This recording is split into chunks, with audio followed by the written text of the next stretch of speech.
हरि ओम तत्सत। जो कहते हैं ना कि भगवान के भजन से क्या फ़ायदा, और आप भजन करते हैं तो आपको क्या मिल जाता है, आप भक्त बन गए तो क्या हो गया, हम संसारी हैं। भाई सब सही है, गृहस्थ भी सही है, संत भी सही है। गृहस्थ आश्रम तो ऐसे भी सर्वश्रेष्ठ आश्रम है, क्योंकि संतों का भी परिवार हो चाहे उनका भी पेट हो। आज संसार में संतों की भी आवश्यकता है, जो संसार में उपदेश दे करके लोगों को सन्मार्ग पर चलने के लिए प्रेरित करते हैं। तो उनका भी जो है जीवन यापन करने के लिए गृहस्थ आश्रम तो चाहिए। तो गृहस्थ आश्रम तो सर्वश्रेष्ठ है, लेकिन गृहस्थ आश्रम में भी रह करके हम भगवान का भजन कर सकते हैं, भक्त बन सकते हैं।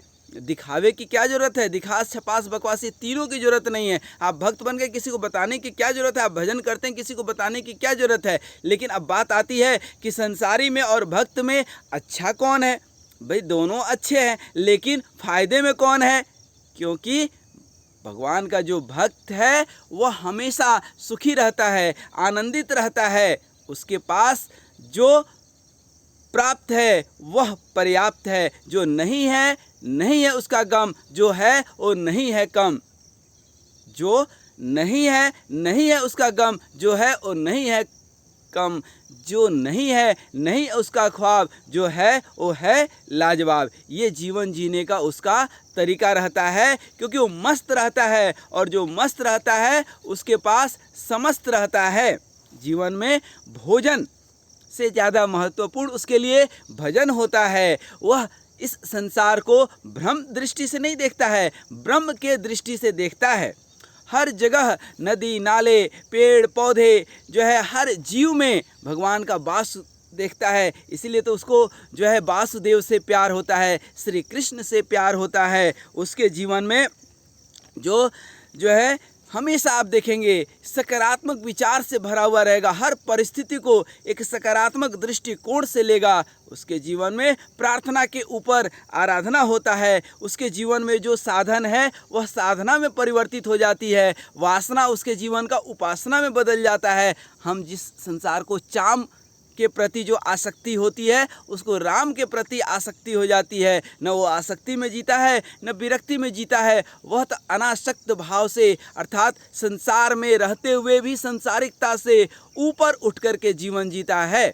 गृहस्थ में रहते हुए भी वह धर्मार्थ धर्म का, सेवा का, सुमिरन का, भगवान का नाम जप कब कर लेता है किसी को पता भी नहीं चलता है। उसके दिमाग में जो है कभी भी कुविचार नहीं आता है, सुविचार आता है, क्योंकि विचार से ही तो व्यवहार है।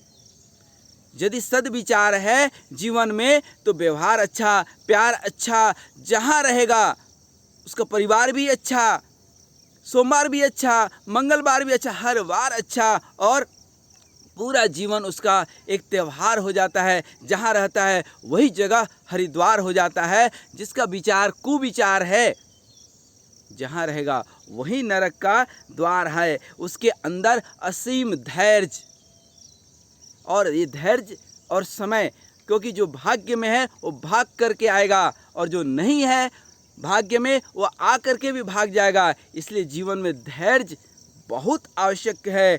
और वह जो है उसके पास संपत्ति देखने में रहे या न रहे, संतति रहे या न रहे, लेकिन उसके जीवन में विपत्ति भी नहीं रहेगा, क्योंकि वह विपत्ति उस चीज़ को मानता है जब वो भगवान का नाम नहीं ले पाता है। भगवान का नाम ले पा रहा है, इसका मतलब कि उसके जीवन में संपत्ति ही संपत्ति है।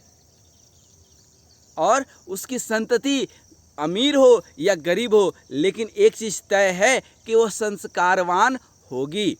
वह अपने बच्चों के अंदर, अपने परिवारजनों के अंदर एक संस्कार भरने का काम कर देता है। इसलिए जो कहते हैं ना कि हम परमात्मा के भक्त हैं, उनके अंदर भी ये लक्षण देख लीजिए कि वो सदा प्रसन्न रहते हैं कि नहीं, उत्साहित रहते हैं कि नहीं। विघ्न बाधा तो आएंगी, लेकिन उस भक्त के अंदर उस विघ्न बाधा को बर्दाश्त करने की जो शक्ति है वह शक्ति भी खूब रहती है। उसके अंदर एक असीम धैर्य, भगवान के ऊपर अटूट विश्वास, उसके अंदर शक्ति हो या ना हो, भक्ति की पराकाष्ठा रहती है। उसकी दृष्टि जैसी भी हो, लेकिन दृष्टिकोण बहुत अच्छी रहती है। नज़र कैसा भी हो, नज़ारे उसको हमेशा एक सकारात्मक जो है दिखता है, हमेशा प्रेम से, रोम रोम प्रेम से जिसका जो है अनंत हो गया, वही संत हो गया। हर जगह प्रेम की भाषा वह बोलेगा, प्रेम मार्ग का पथिक रहेगा। पोथी पढ़ी पढ़ी जगमुआ, पंडित भयान कोई, ढाई आखर प्रेम का, जो पढ़े सो पंडित होए। क्योंकि वो प्रेम की बात समझता है, प्रेम की बात करता है। और प्रेम और प्यार में अंतर होता है। प्यार एक व्यवहार है कि आज हम तुम्हें सुख दे रहे हैं, तुम मुझे कल सुख देना। पति पत्नी में प्यार ज़्यादा देखने मिलता है, प्रेम कम देखने मिलता है। क्योंकि प्रेम क्या है, समर्पण का स्वभाव है। प्रेम लेना नहीं जानता है, प्यार देता है तो उसका 4 गुना लेने की सोचता है। हम तुम्हें सुखी करेंगे, तुम हमें। क्योंकि इसीलिए तो आज समाज में पति पत्नी के बीच जो हम बात कर रहे हैं कि प्रेम नहीं है। प्रेम होता तो कहीं तलाक शब्द आता ही नहीं, वो तो प्यार होता है। और जब एक दूसरे की सुख की पूर्ति नहीं कर पाते हैं तो जो वही 10 दिन पहले तक बोलते थे कि हम सूरजमुखी तू चंद्रमुखी, वही 10 दिन के बाद बोलते हैं चढ़ जा कोठे लगा दे छलांग, तू भी सुखी और मैं भी सुखी। कहाँ ये पचड़े में पड़े हुए हैं। इसीलिए जीवन में भ्रम की दृष्टि छोड़ करके ब्रह्म की दृष्टि और भगवान का भक्त। और भगवान का भक्त बनने के लिए क्या करना है? लोग कहते हैं भगवान को खोजने चलें। भगवान को कहीं खोजने नहीं जाना है, भगवान के लिए खो जाना है। बाकी वो आपको खोज लेगा। उसके तो अनंत हाथ हैं, अनंत दृष्टि हैं। आपके तो 2 दृष्टि हैं, 2 आँख हैं। उसके तो हजारों नहीं, करोड़ों नहीं, अनंत कोटि ब्रह्मांड के नायक पार ब्रह्म परमेश्वर हर जगह ऊर्जा में व्याप्त है।